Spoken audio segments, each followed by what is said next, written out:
Coming to you from Crunchyroll HQ, this is the Gachiakuta After Show, where each week we're talking out the trash and breaking down the latest from the anime series, sharing our favorite moments, and so much more. It's your boy, LeAlec Murray. I'm Leah President. And for the first time in the pit, it's Alex Lebl. Woo! Welcome. Welcome, sir. Come smell the trash.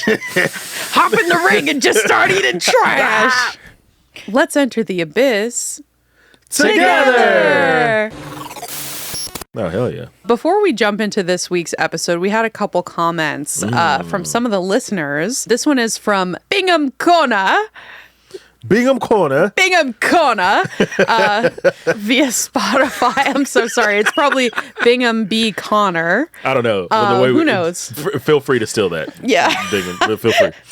They say, I think if I had a vital instrument, it would be a hot glue gun because I love making stuff. I think how it would work is it could set people ablaze. Oh, so your hot glue gun just turns into a torch? You should melt people. Rengo glue. Yeah, Rengo glue. I love Set it. the people ablaze. And then we have Davey Dave who says, so can we speculate that Rudo's dad is from the ground? Ooh. That is my theory at least, but so far loving the show and the pod after heart.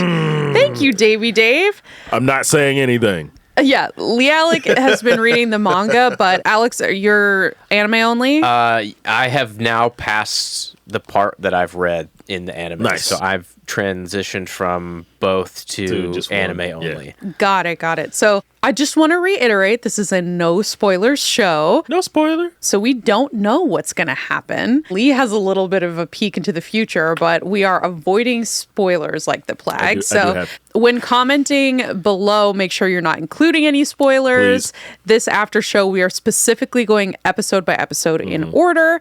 So it's free for us to speculate. So yeah, that is an interesting theory, especially, and we're going to talk about this later, because of, I think it was Jabber that recognized Rudo's gloves and kind of pointed them out as part of a series. But yeah, if they were a gift from his parents or his dad, like, but only time will tell. So thank you for that, Davey Dave. And last but not least, from Tyler.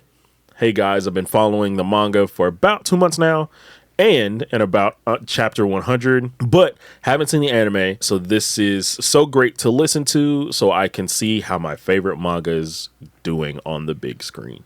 That is awesome. Yeah. And also you have wild commitment for big manga only. But I mean, if there's one thing I would recommend, definitely start watching it. They're doing great. Yeah, and just to hear the banger opening. I was going to my say the God. music adds so much, like not even just the opening and ending, but some of the interstitial music. Yeah. Like it's really good. Like Yeah. it really sets the tone. There's a lot of lyrical stuff, which Yep. you don't see that often in manga adaptations, especially like a shonen like this. So yeah, really cool. Speaking of music, before we get to the recap, I just added Hugs, which is the opening theme to my anime playlist. It is such a banger. But then that EP for Gachiakuta is out now too. So make sure y'all listen to that.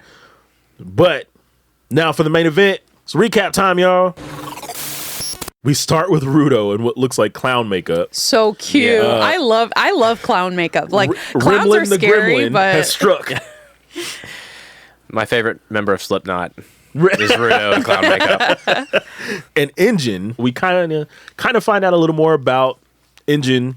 He's a little more like, he seems a little more straight laced. He seems like a man of rules and conviction. And he was like, these artists have too much whimsy. I don't understand. Like you could see his brain just like leaking out of his ears as like Remlin is trying to explain like art to him. Yeah, or when He's like, Remlin is like trying to sound official and then accidentally keeps saying like play. And you're like, yo, you were about to say work? Right. Like, Is it work? What is this?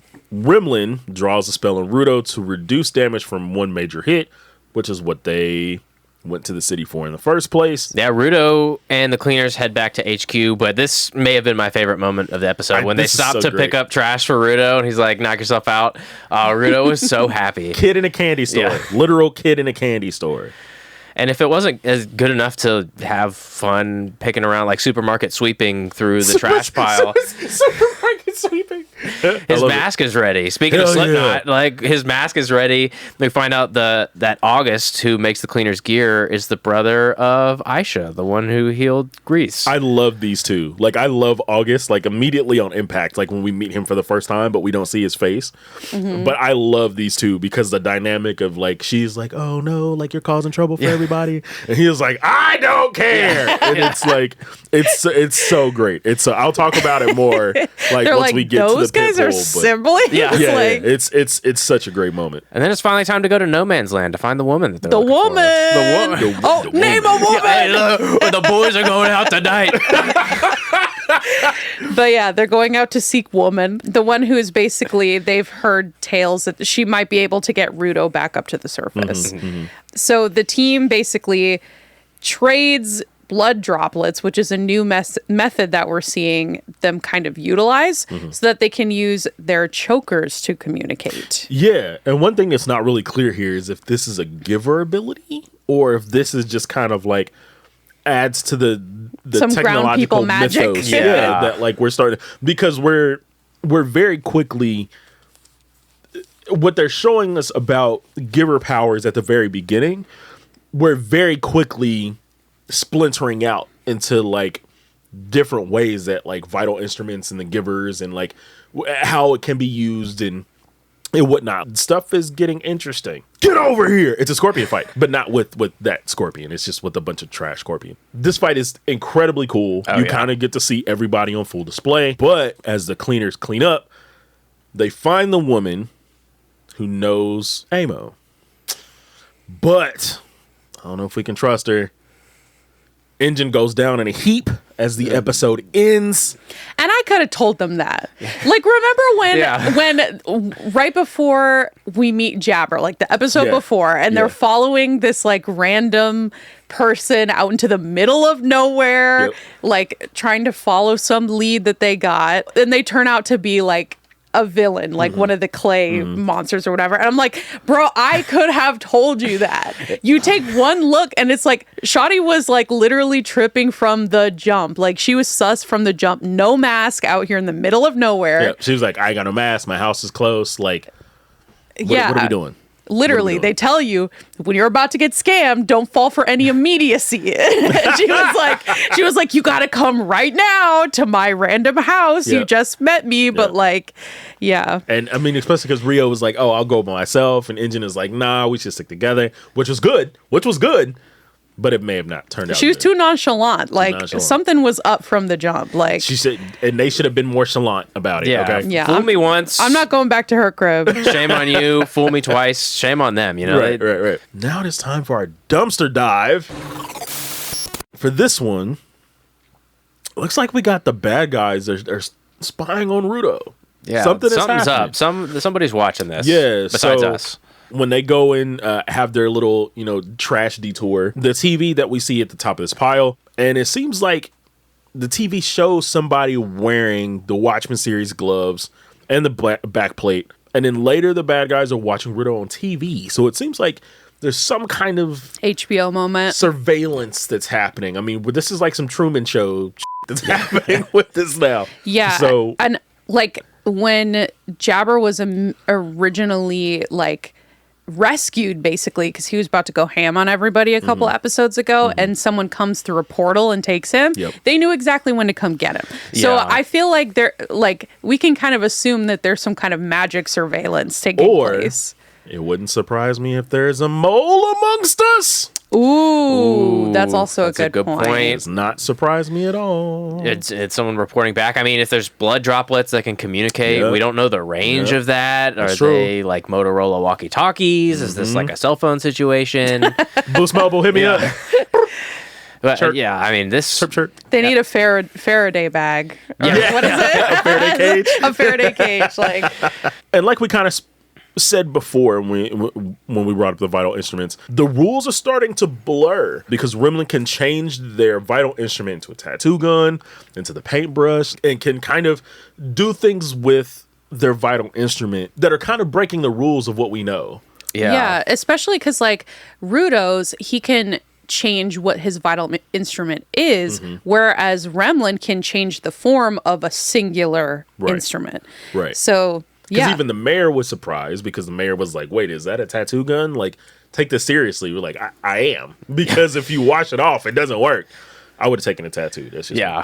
I mean, or even when Jabber was fighting, like the way he was able to use his vital instrument, like in so many different ways, it's just like it adds a lot to the story that it's not just like this person can do this thing, and you know that they're a known quantity because they can do this thing, and that's how they're going to fight every time. It adds limitations to the storytelling that you can do. Right. Or even when we see the portal user, right? Like at the end of the Jabber fight, like that is also opening up this the way that we see these instruments work. So it just means that we're like essentially only scratching the surface of what this magic system actually is, because we still don't even really know like what Rudo's does. Imagine his was also inherited.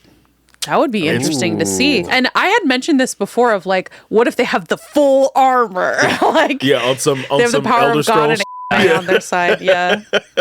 Yeah, totally. And, you know, gloves aside, like series gloves aside, we still have a whole mystery of finding out why Rudo's hands are the way they are. Yeah. True. Yeah. He has a whole other element to his hands about like feeling pain in them, like just like the trauma of like that whole situation. So, and the only thing we really know is that he said, hey, blame my parents. And we're like, oh. But we don't know really why. So That's true. Hopefully that will also unearth itself. That's true.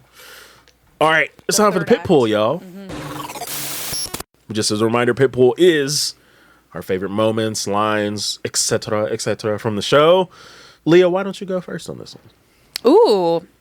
Thank you. Why? Let's see. Mine is kind of similar to yours, I think, a little bit. I'm talking about like whimsy and like just kind of adding that sense of like, like Remlin was saying, like a sense of play to this world and to these powers. So when at the beginning, Engine is kind of like trying to make sense of like the morphing vital engines and figuring out how something can be inherited and like trying to go really cerebral on it. Yeah. They literally say like it's not that deep, bro. Like, which is like it's a weird dynamic for the show, right? It's like there's some parts in the show that you have to take incredibly seriously, but then in cases like this, it's just like just accept it for what it is. Like you don't have to have an explanation for it. And that just broke Engine like immediately. Yeah. I just thought it was funny, like, because obviously Engine is a leading figure and like he's trying to get to the bottom of this because they are in some kind of immediate danger, like with the raiders and stuff like that. Yeah. But at the end of the day, the entire power system is based up of like emotions and like feeling and kind of stuff like that vibes. Doesn't make sense, right? Like Rudo's whole power is just like being able to pick up on vibes. And like change his instrument and the powers of that instrument based on like vibes, like energy put into something and thoughts put into something. So I just thought that was a great way to set up kind of like bringing the reader, or in our case, the watcher, into this world and kind of like letting them know that there's going to be some looseness here. Yeah, you're not going to be able to have a definitive answer for whatever's happening. And also just kind of satisfying us as the story goes on to be like, you don't need to know everything right away. Like the answers are going to be shown and not told. Yeah. And I like that. Yeah, I feel that. Young Lebl, what you got for me? So mine is kind of similar, the same kind of attitude. It's when Rudo was fighting the trash beast with everybody, and he's got that like the keyboard and he's typing, and you see the keys fly off and fly down, and it stomps this thing down and kills it, and it just says and I'm like, that is Rudo to a T. Yep. He's this rebellious little shit. Who, when given the chance, would be like, "Yeah, take that." And like it's, but it's also like a wink and a nod a little bit too of like this show is doing that, but it's not taking itself too seriously when it's doing that. It has so much style. Yeah, so it's like this is exactly what a kid, because you got to remember Rudo's a kid in this situation would do when he's so pissed off and angsty, and he finally gets this ability to do something cool, and he's like, "Yeah, take that." I'm like, yeah, that was perfect. It was like a perfectly captured in-world moment. Right. And I feel like it was a great, like, that was kind of like a perfect reintroduction to like who he is as a character. Yeah, and like using the trash that he found earlier, like he was able to put a lot of that to use, and just like it's also really exciting for whenever they're just kind of going to be out and about later on. If there's ever a big pile, and he's like, oh, that's cool, I can use that. I agree.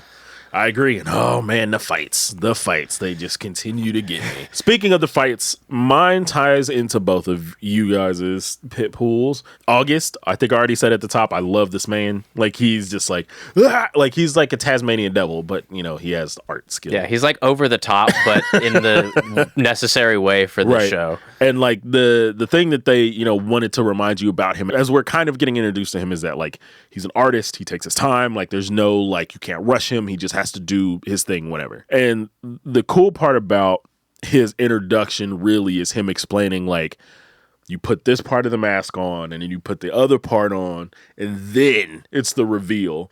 And the whole time he's explaining it, you're kind of getting him say like, oh, they kind of let me know how your character is and what your powers are and what your attitude is. And it like, I finally finished it. And like the cool thing about it is before you see the mask, like Rudo's carrying it in this, like this briefcase, like in this safety briefcase.